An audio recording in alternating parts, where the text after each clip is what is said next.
Hello everyone, my name is Nivesh Kashyap. I am student of faculty of university of Delhi. तो इस video में बात करूंगा Patna high court assistant examination से रिलेटेड कि आपको लास्ट 7 डेज में 7 दिन में रिवाइज कैसे करना है। ठीक है, कितना स्कोर आप आप टारगेट करके चलो कि आप वो सेफ स्कोर कंसीडर हो, ताकि आप जो मेंस की तैयारी पहले से ही लग जाओ। ठीक है, इन सारी चीज़ों पर मैं आज इस वीडियो में बात करूँगा। तो सबसे पहले मैं रिवीजन के रिगार्डिंग बात करूँगा कि रिवीजन आपको किस तरीके से अप्रोच करना है, क्योंकि अभी तक जितना पढ़ना था, ठीक है, आपने पढ़ लिया होगा। तो इम्पॉर्टेंट सेगमेंट ये है कि रिवाइज कैसे करें, और रिवीजन से ज़्यादा इम्पॉर्टेंट है कि आप इफेक्टिव रिवीजन कैसे करते हो। इफेक्टिव मतलब कि साथ में साथ आपकी एक्यूरेसी जो एग्जामिनेशन में वो भी मैटर करती है। कभी कभी क्या होता है कि जो क्वेश्चन हम पढ़ के भी जाते हैं वो गलती करके आ जाते हैं, और वो इस वजह से होता है कि हम रिवाइज ठीक से नहीं करते हैं। ठीक है, तो रिवीजन का सबसे बेहतर स्ट्रैटेजी क्या होगा वो मैं इस वीडियो में आज डिस्कस करूंगा। तो सबसे पहले मैं सेक्शन वाइज डिस्कशन करूंगा कि सबसे पहले जो सेक्शन है, जैसे कि जीके का बात करूं मैं जीके सेक्शन की। तो जीके सेक्शन जो काफ़ी वास्ट है। देखो, जीके में आपका पॉलिटी भी है, जीके में आपका हिस्ट्री भी है, जीके में आपका ज्योग्राफी से भी क्वेश्चन आ रहा है, जीके में इकोनॉमिक्स से भी आ रहा है, बिहार स्टैटिक जीके भी आ रहा है। ठीक है, करंट अफेयर्स भी आना है। तो जो ये सेगमेंट है ना, काफ़ी बड़ा है और लेंदी है, क्योंकि इसमें काफ़ी सारे सब्जेक्ट्स हैं। तो सबसे दिक्कत होती है कि आप मान के चलो सब कुछ पढ़ भी रखे हो, तो लास्ट 7 दिन में रिवाइज करना थोड़ा सा डिफिकल्ट होता है। तो ये लास्ट 7 दिन में रिवीजन का सबसे बेस्ट तरीका होता है कि आप प्रैक्टिस करो क्वेश्चन का। फिर सेकेंड इंपॉर्टेंट बात आता है कि प्रैक्टिस करना है तो कहाँ से करना है, ये भी एक इंपॉर्टेंट मुद्दा है। तो या तो देखो प्रीवियस ईयर आप उठाओ, तो प्रीवियस ईयर 2016 का ये सिर्फ आपको मिलेगा। तो इस लेवल का, जैसे मैं आपको बताऊं कि ये ग्रुप बी एग्जामिनेशन है, ग्रुप बी लेवल का एग्जामिनेशन है। तो कुछ लोग क्या कर रहे हैं, जैसे मैं यूट्यूब पे भी देख रहा हूं, तो काफ़ी लोग बता रहे हैं कि आप एसएससी का प्रैक्टिस करके जाओ। कुछ लोग बोल रहे हैं कि जो बिहार में एग्जामिनेशन होता है ग्रुप सी लेवल का, ग्रुप डी लेवल का, उसका प्रैक्टिस करके जाओ। लेकिन मेरे अकॉर्डिंग अगर मैं बात करूँ आपसे, तो क्योंकि 2016 में एग्ज़ाम हुआ था और ये जो एग्ज़ाम हो रहा है 2023 में होना है, ठीक है, तो कहीं ना कहीं कॉम्पिटिशन ज़्यादा है। तो दो नंबर ऑफ वैकेंसीज भी ज़्यादा है, लेकिन कहीं ना कहीं जो कंपटीशन ज़्यादा है, जो क्वेश्चन का स्टैंडर्ड 2016 में आया करता था, वो स्टैंडर्ड आप किसी भी एग्जामिनेशन से कम कर लो, अभी नहीं आ रहा है। तो फिर बात करते हैं कि प्रैक्टिस करें तो कहाँ से करें। तो मैं आपको एक बुक रिकमेंड करता हूँ। ठीक है, अगर आपने पढ़ लिया अच्छे से, तो इस बुक का जो है सारा क्वेश्चन आप करके चले जाओ, इसमें से बाहर आपको नहीं आएगा, ये मैं गारंटी देता हूँ आपको। तो बुक कौन सा है मैं बता दूंगा आपको, घटना चक्र है बीपीएससी का, लास्ट 20 ईयर्स। ठीक है, इसमें आपको क्या है सबसे बड़ा फायदा कि आपको सारे सब्जेक्ट का क्वेश्चन इसमें मिलेगा, चाहे वो पॉलिटी हो, ठीक है, चाहे वो हिस्ट्री हो, या फिर ज्योग्राफी हो, इकोनॉमिक्स हो, बिहार जीके हो, आपको सब कुछ इसमें मिलेगा। और आपको लो लेवल से लेकर हाई लेवल तक का भी क्वेश्चन मिलेगा, क्योंकि 20 साल का है। तो सपोज करो 1994 में जो क्वेश्चन बीपीएससी में आता था, वो आज के डेट में जो है basic group D examination, group C examination में पूछे जा रहे हैं। ठीक है, तो आपको जो बेसिक क्वेश्चन है वो भी कवर होगा इस बुक से। ठीक है, घटना चक्र बीपीएससी। ठीक है, और जो स्टैंडर्ड क्वेश्चन है जो आ सकते हैं, प्रोबेबल क्वेश्चन है जो डिफिकल्ट, थोड़े से डिफिकल्ट होते हैं, वो भी आप करके जाओ। तो आपको क्या होता है ना, बेसिक कॉन्सेप्ट जो होता है, आपका जो कॉन्सेप्ट है आपने जो पढ़ा है, ठीक है, उससे रिवाइज हो जाएगा आपका।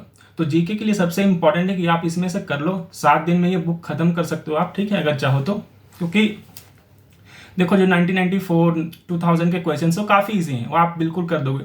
और बहुत सारे ऐसे क्वेश्चन तो रिपीट हो रहे हैं, ठीक है, रिपीटेटिव क्वेश्चन है, तो आपको साथ साथ क्या होगा, वो क्वेश्चन याद भी हो जाएगा एट द सेम टाइम। ठीक है, तो फर्स्ट स्ट्रैटेजिक जीके के लिए बता रहा हूँ, बीपीएससी का प्रीवियस ईयर उठाओ और उसको करना शुरू कर दो। ठीक है, सबसे बेस्ट एग्जाम्पल। फिर मैं बात करता हूँ कंप्यूटर सेक्शन की। कंप्यूटर सेक्शन स्कोरिंग है, देखो उसमें से 10 क्वेश्चन आने हैं और आप 10 में से 10 स्कोर कर सकते हो बिल्कुल ईजिली। और कैसे, वो मैं बता रहा हूँ आपको। देखो, कंप्यूटर भी आप जितना प्रैक्टिस अभी करोगे, ठीक है, अगर आपको नोट्स चाहिए तो हमारा टेलीग्राम का चैनल है निवेश कश्यप ट्यूटोरियल्स, तो वहाँ पे जाओ, आपको कंप्यूटर का नोट्स मिल जाएगा। ठीक है, अगर आपने अभी तक कंप्यूटर नहीं पढ़ा है तो। सेकंड, अगर आपने पढ़ रखा है, ठीक है, तो उस टेलीग्राम पे जाना, आपको क्वेश्चन मिलेगा। ठीक है, वहाँ से जितना प्रैक्टिस कर सकते हो करो आप जाके, या फिर आपके पास कहीं भी प्रैक्टिस क्वेश्चन है ना कंप्यूटर का, वो करो, क्योंकि कंप्यूटर से बिल्कुल बेसिक क्वेश्चन आ रहे हैं। और कंप्यूटर में 2 चीज़ आपको ध्यान देना है, MS वर्ड, ठीक है, और MS एक्सेल, क्योंकि ये सिलेबस में स्पेसिफिक लिखा हुआ है।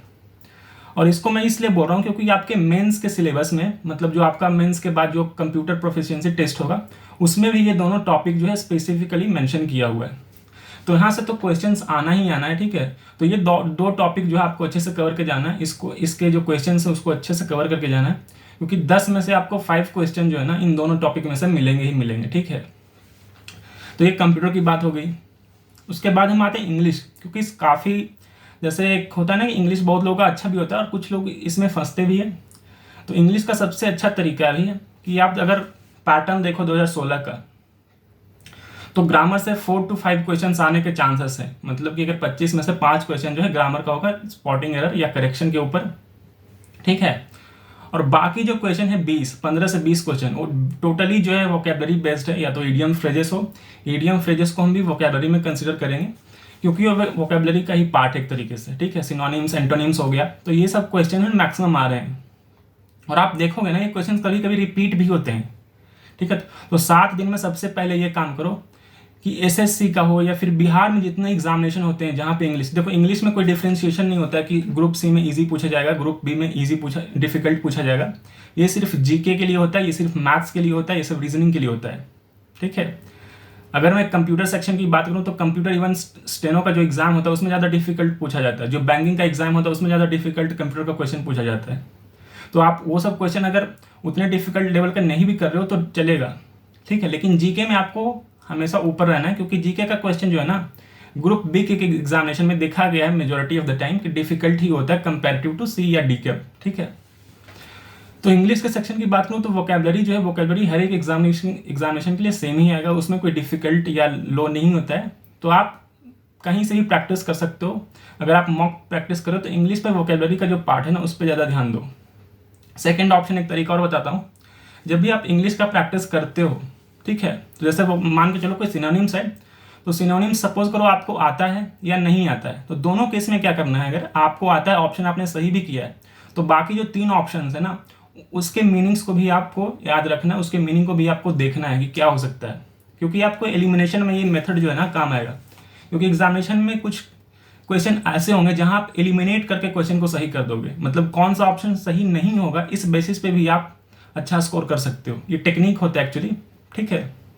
दूसरी बात, वोकैबुलरी पे और 2 चीज़ बताऊंगा मैं आपको कि सपोज करो कोई सिनोनिम्स दिया हुआ है, तो उस वर्ड को देखो, अगर वो वर्ड नाउन है ना तो उसका जो सिनोनिम्स होगा वो भी नाउन ही होगा। तो कभी कभी क्या होता है ऑप्शन में कोई एडजेक्टिव डाल दिया जाएगा या फिर एडवर्ब होगा, या फिर मान के चलो वो प्रोनाउन नहीं तो मतलब एडवर्ब हो सकता है या फिर वर्ब हो सकता है। तो नाउन का जो सिनोनिम्स होगा वो ऑप्शन में नाउन ही होना चाहिए। तो मान के चलो 2 ऑप्शन ऐसा है जिसमें एडजेक्टिव दिया हुआ, तो आप उसको बिल्कुल एलिमिनेट कर पाओगे। ये ट्रिक होता है, जिस क्वेश्चन में आपको श्योर नहीं हो कि कौन सा होगा, तो ये सब मेथड होता है ट्रिक करने का। दूसरा होता है कॉन्सेप्ट एक प्रीफिक्स एंड सफिक्स का। अगर मान के चलो कहीं पे इन है, जैसे इनकैपेबल, ठीक है, इनकॉम्पिटेंट, तो इस तरीके का जो प्रीफिक्स लगाया जाता है इसका मतलब होता है नेगेटिव वर्ड से होता है इसका रिलेशन, ठीक है। तो आप ऑप्शन देख के पता कर सकते हो कि कौन सा जो वर्ड है, कौन सा ऑप्शन जो है नेगेटिव दिखा रहा है और कौन सा पॉजिटिव दिखा रहा है। तो ये तरीका भी होता है एलिमिनेट करने का। ये मैं उस सिचुएशन में बता रहा हूँ जब आपको पता नहीं है मीनिंग वर्ड का, ठीक है। तो ये सब छोटा छोटा तरीका होता है। आपके प्रैक्टिस जब भी करोगे प्रैक्टिस, तो ये सब चीज़ ध्यान में रखना है कि वर्ड को आपको ऑब्जर्व करना है। रटने से बेहतर है कि ऑब्जर्व करो, तो आप ज़्यादा एलिमिनेट कर पाओगे, ठीक है। ये इंग्लिश की बात हो गई। तो इंग्लिश में आपको ग्रामर पे देना है। ग्रामर का जितना प्रैक्टिस करना है करो, एक्टिव पैसिव करो, ठीक है, डायरेक्ट स्पीच इनडायरेक्ट स्पीच करो करके जाओ, क्योंकि यहाँ से डायरेक्टली क्वेश्चन आते हैं, काफ़ी ईजी क्वेश्चन होते हैं, ये सब आप कर लोगे, ठीक है। उसके बाद ईडियम्स एंड फ्रेजेस आप करके जाओ। 1 वर्ड सब्स्टिट्यूशन यहाँ से भी आता है। तो ये सब इजी टॉपिक हैं और प्रैक्टिस के थ्रू आप स्कोर कर सकते हो। दूसरी थर्ड पॉइंट बात करता हूँ हिंदी के लिए। तो हिंदी के लिए सबसे अच्छा है ना कि अगर आप कहीं से पढ़ रहे हो तो ठीक, अच्छी बात है। अगर आपने कहीं पढ़ा है तो अच्छी बात है, क्वेश्चन करो। क्वेश्चन अब कहाँ से करें ये एक मुद्दा आता है। कुछ लोग यूट्यूब से कर रहे हैं, वो भी कोई दिक्कत नहीं है, लेकिन मैं आपको एक बुक दिखा रहा हूँ, लूसेंट। काफ़ी मोटी सी बुक है, लेकिन इसमें से क्या कर सकते हो आप, इसमें से अगर अभी पढ़ने बैठोगे, अगर कोई किसी टॉपिक में आपको प्रॉब्लम है तो देख लो इसमें से। लेकिन इस हर एक चैप्टर के बाद इसमें क्वेश्चन दिया हुआ है, उस क्वेश्चन को आप जरूर करो। इस बुक में से प्रैक्टिस करो, एक क्वेश्चन दिया हुआ है, लास्ट के हर एक चैप्टर में से क्वेश्चन दिया हुआ है। एटलीस्ट उस क्वेश्चन को करके जाओ, ताकि आप एग्जामिनेशन में कैसे एलिमिनेट करना है, कैसे ऑप्शन को चूज करना है, आपका रिविजन भी होगा। तो प्रैक्टिस काफ़ी इंपॉर्टेंट है। फिर आते हैं मैथ्स एंड रीजनिंग के ऊपर। तो देखो मैथ्स एंड रीजनिंग में सबसे इंपॉर्टेंट टॉपिक्स है जहाँ पे आप फंसोगे, नंबर सिस्टम से क्वेश्चंस आते हैं, ठीक है।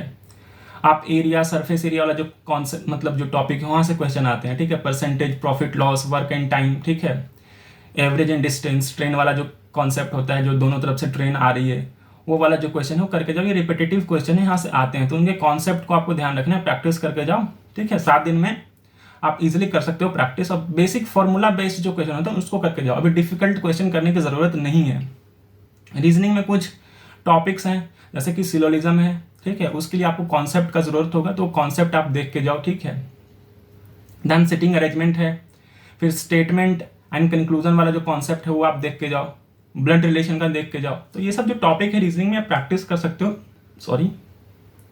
तो मैथ्स एंड रीजनिंग का जो सब्जेक्ट है ना, बिल्कुल प्रैक्टिस है, ये बिल्कुल आपके प्रैक्टिस पे डिपेंड करेगा, ठीक है।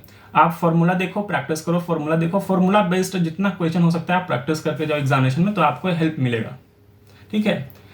उसके बाद कंप्यूटर का हो गया, उसके बाद इंग्लिश मैंने बता दिया आपको। जीके का सबसे अच्छा तरीका मैंने बताया जीके, क्योंकि काफ़ी लोग होते हैं ना जीके कवर कैसे करना, यही सबसे एक डिफिकल्ट सिचुएशन होता है। देखो बाकी का जो सब्जेक्ट है ना बिल्कुल लिमिटेड है, जैसे मैथ है तो सर्टेन टॉपिक्स आपको दिया है वो उसमें से करना है, रीजनिंग का सर्टेन टॉपिक्स है उसमें से आपको करना है, लेकिन इंपॉर्टेंट ये होता है हिंदी का भी सर्टेन टॉपिक्स है। जीके में स्पेसिफिक दिया हुआ नहीं, जैसे पॉलिटी तो पूरा पॉलिटी पढ़ोगे आप, ठीक है, ज्योग्राफी, तो इस तरीके से।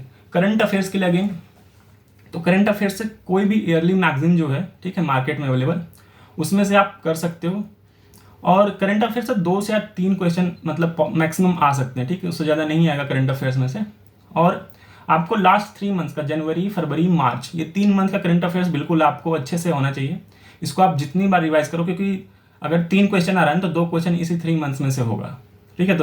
तो 1 साल के करंट अफेयर्स पे ज़्यादा टाइम वेस्ट मत करो, ठीक है। लास्ट के जो 3 मंथ्स हुए हैं उनमें से जैसे इंपॉर्टेंस है फीफा वर्ल्ड कप हुआ है, ठीक है, कुछ अवार्ड्स, कुछ ऑनर्स मिले हैं, ठीक है, आपको नोबेल प्राइज़ के बारे में देख के जाना, ये सब इंपॉर्टेंट टॉपिक्स है ना, ये आपको करके जाना है। तो बाकी अगर आपको कुछ पूछना हो तो अब हमसे कमेंट बॉक्स में पूछ सकते हैं। हमारा टेलीग्राम का चैनल है निवेश कश्यप ट्यूटोरियल्स, वहाँ पे आप हमें जुड़ सकते हैं। बाकी इस वीडियो में इतना ही। Thank you, have a nice day.